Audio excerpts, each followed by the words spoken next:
वळूयात पुढच्या बातमीकडे. गोपीनाथ मुंडे काँग्रेसमध्ये येणार होते असा गौप्यस्फोट पृथ्वीराज चव्हाणांनी केलाय.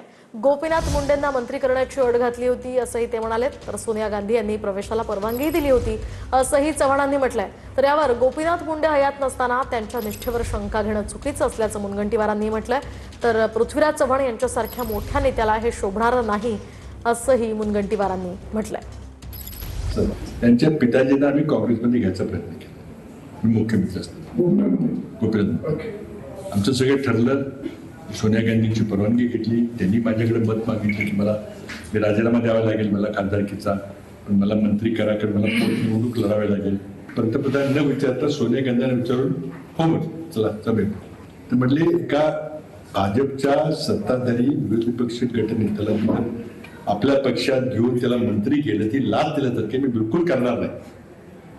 पहिल्यांदा ते माझ्यावर रागवले. माझी मोठी चूक झाली. शेवटी मी काय बोलावं, मी कुठं लपवतो मला कळत नाही. मी आलो आणि शेवटी सांगितलं सॉरी, ते काही शक्य होणार. त्यांना साधारणतः राजकारणात हा शिष्टाचार आहे की एखाद्या नेत्याच्या मृत्यूनंतर त्याचं खंडन जेव्हा करता येत नाही त्या व्यक्तीला, अशांच्या संदर्भामध्ये त्यांच्या निष्ठेबद्दल प्रश्नचिन्ह निर्माण करणं हे काही माझा व्यक्तिगत रीतीने वाटतं की पृथ्वीराज चव्हाण साहेबांसारख्या एका मोठ्या नेत्याला हे शोभणार नाही आणि योग्य